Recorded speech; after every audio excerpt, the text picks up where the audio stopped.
Hello, Uta here of Trans Widow Uta Hagen YouTube channel with the bulb that I showed you the last time. Now I've potted it up. This is one of my favorite pots. It's quite rustic and old, I think.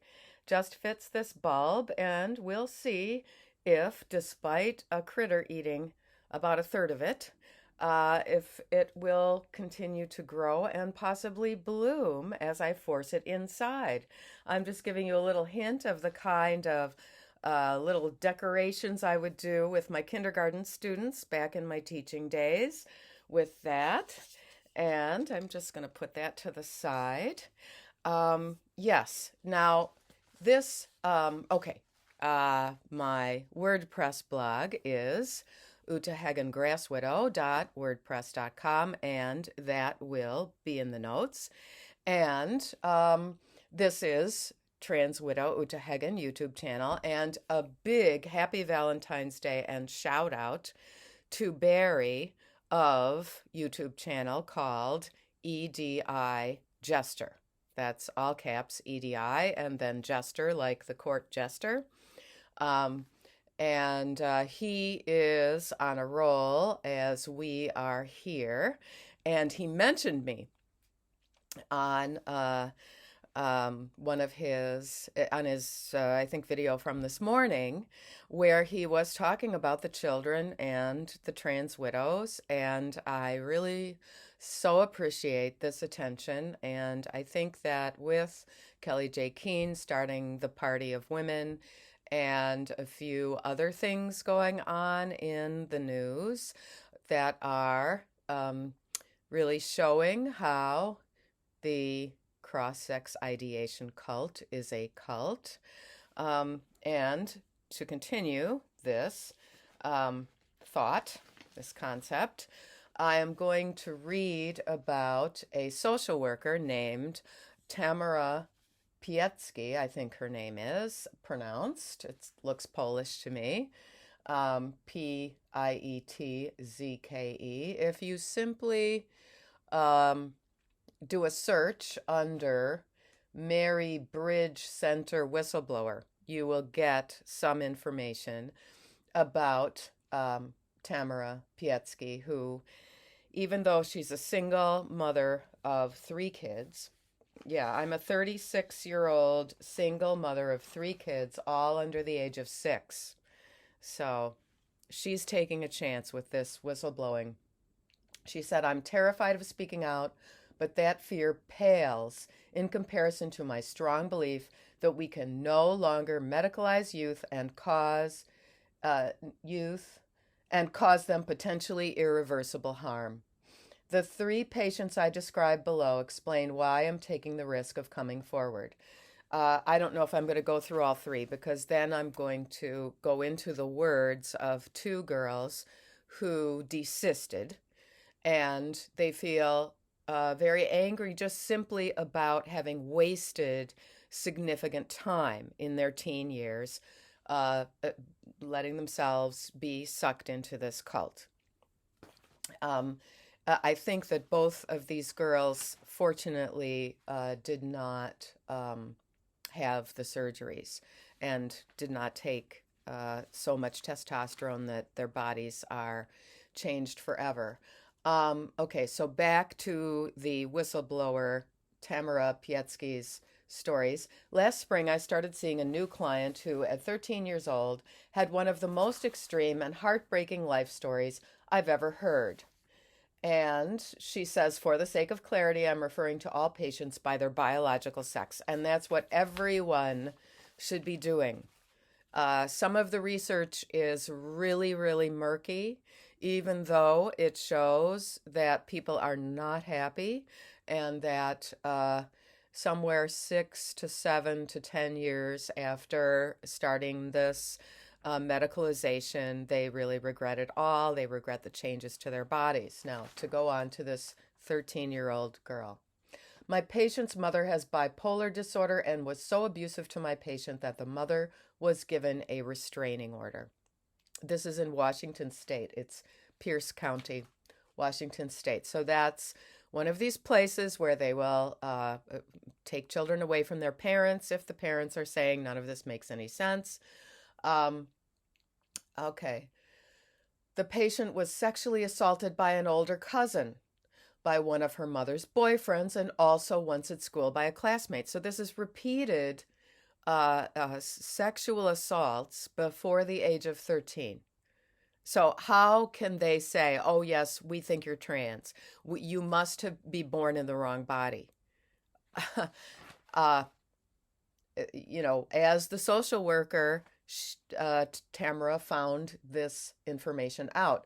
Her diagnoses include depression, PTSD, anxiety, intermittent explosive disorder, and autism. She is being raised by her mother's ex-boyfriend, and that is not the one who assaulted her. The year before I started seeing her, when she was 11, she was hospitalized for talking about committing suicide. Later that year, a pediatrician diagnosed her with gender dysphoria after she started to question her gender because someone suggested it to her. I'm just adding an Uta's note. The pediatrician referred her to Mary Bridge Children Gender Health Clinic. What a mouthful. Whose clinicians recommended she take medicine to suppress her periods and that she think about starting testosterone. Okay, so already at age 11, she was having her periods. This is such a lot for a girl to be dealing with. Okay, and then there's, it's about a little bit about the clinic. I'm not going to read that part to you. Lenient legislation. Because of my patient's autism, it was difficult for us to engage in introspective conversations. Okay, so this girl doesn't really even have the language and the capacity to describe what's going on in her life, and no wonder. She's been through so much trauma. During our first visit, she came over to my desk to show me extremely sadistic and graphic pornographic videos on her phone. She stood next to me, hunched over, hyperfixated on the videos as she rocked back and forth. Can you imagine the overstimulation that this kind of imagery is causing to a child with autism? She told me during one session that she watched horror and porn movies growing up because they were the only ones available in her house. Okay, disheveled, loose-fitting clothes, her hair greasy, her eyes staring down at the ground, her face covered by a COVID mask, almost like a protective layer. She went by a boy's name, but she never raised gender dysphoria with me directly. She told me she would get mad at the sound of her own voice because it sounds too girly. I mean, this girl is in dangerous risk. When I called her guardian last fall to schedule a fourth appointment, he asked me to write her a letter of recommendation. So this is the mother's ex-boyfriend who somehow is taking a stepfather role with her, and he is asking for a recommendation for hormones. That is, at age 13, she was to start taking testosterone. Such a letter from me begins the process of medical transition for a patient. In Washington State, that's all it takes. A few visits with a therapist and a letter, often written using a template provided by one's superiors for minors to undergo the irreversible treatments that patients must take for a lifetime. So that's just one of the 3 very much at risk patients that Tamara Pietzke had treated and is now blowing the whistle on this clinic, despite the fact that obviously she's a single mom of 3 very young children. She really needs this job. Oh my. Okay. This is from PITT, which is Parents with Inconvenience Truths About Trans. And it's from a girl who detransitioned, she desisted. It sounds like she just was doing what's called social transitioning. She didn't mention having had any surgeries or effects from testosterone. And this is just a part of what she wrote. I have a hard time accepting that a big part of my youth was spent believing and living a lie. I was made to believe I was a mistake. I, I supposedly was born with the wrong sex in the wrong body. I thought I was a problem that needed to be fixed. I lived for years as someone I was not, a stranger to my authentic true self, the girl I really was and would always be. And this because of the misguided belief that switching genders incorrectly presented as possible would take care of my deep inner emotional chaos. It didn't. If anything, it made it worse. I was deprived of an innocent and carefree childhood, and I can never get it back. I have a problem with that. On top, I'm that means on top of it. It's not referring to any kind of top so-called top surgery. Uh, I'm not just angry, I'm broken by a wicked cult whose doctrine blinds your mind, dismantles your body, and fragments your soul to pieces, on top of ravaging your family and ruining your future. Now, she didn't mention that that she had irreversible physical medicalization. So I'm hoping that she didn't. Okay, now this one is from Eliza Mondegreen and her Substack, which is called Gender Hacked. Okay, she interviewed a young woman who is going by the pseudonym Nicole. So Eliza asks her, what made you decide to dig deeper into the issue of gender? Nicole says, the short answer is I wanted to understand why women like me, weirdo nerds, this is how she's describing herself, with autism diagnoses who love to write and draw, were so likely to decide we weren't women. The long answer is the toll of being asked to accept so many remarkable things added up over time. I had questions that weren't getting answered. I read every pro-trans article anyone linked on social media, hoping that this would be the article that finally made sense, only to be disappointed. I'm going to tell you, parents, if you have a child who is diagnosed with autism, you've got to do things with them outside. You've got to do, things with your hands, activities, and physical exercise, and slow, gentle conversations about how people communicate, how your mind takes in communications, how to read other people's gestural communication, all that kind of thing. Because this girl, and so many of these girls are going online and they're spending all this time getting misinformation. For a long time, I thought I was the problem because when I first encountered the trans stuff, I was coming to terms with the fact that some of my other beliefs about how the world worked weren't true. So I figured, well, this doesn't make sense, but just because I don't understand something doesn't make it not true. And that has to do with coming of age. You're realizing the world is not the way it should be. It's, I was 13, 14 in 1969, 1970. A lot of stuff was happening that just really wasn't the way things were supposed to be. And so that is,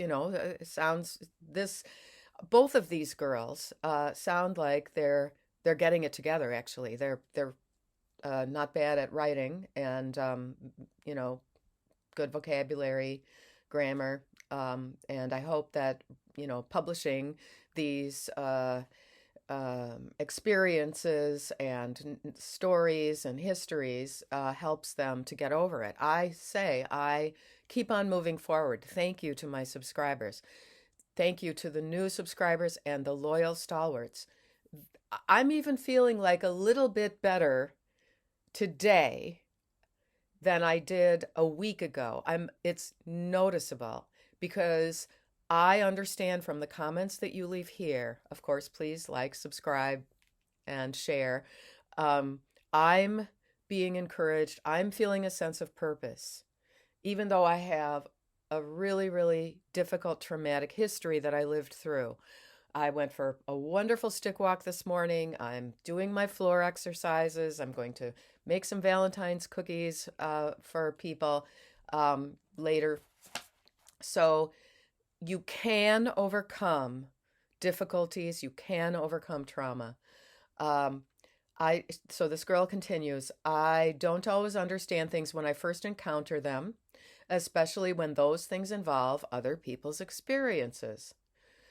I was keenly aware that my inability to understand other people's point of view was lacking, and that something I was actively trying to work on at the time. That was something I was trying actively to work on at the time. So I said, okay, fine, I don't get it, but that's me. I'll keep trying to understand. And this is how these girls who happen to have the coexisting situation of autistic traits are being lured into this cross-sex ideation cult.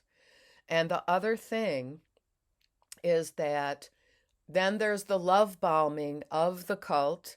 There's the control that then this girl with autism traits is feeling, that she doesn't have so much control. She has a hard time understanding the people around her, understanding subtle nonverbal communication as well as verbal communication, emotional communication. And then all of a sudden they say, oh, actually, I'm born in the wrong body. That's what's wrong with me. And people think they're so wonderful. And they are at least temporarily saying, oh, this is the answer. This is the answer. Okay. Okay, this is interesting. Actually, at one point I caved. I joined a discussion group and I felt so awkward being the only person to use she, her, that I put he, him. I justified this to myself by thinking, but we all know that everyone in this fandom is a woman, so it doesn't matter. Anyway, it turns out we do not all know, which I found out when someone asked for advice and I gave it, and everyone said, wow, how could you be so insensitive? You can do that because you're a man, but we're AFAB, which means in their lingo, assigned female at birth, jargon, nonsense, means nothing. You have the sex determined at conception. And so these trans identified women then took it upon themselves to spend the next several months educating me about the female experience. And I never told them the truth because, okay, I'm a this, and I wanted to see if they would ever catch on. They didn't. All right.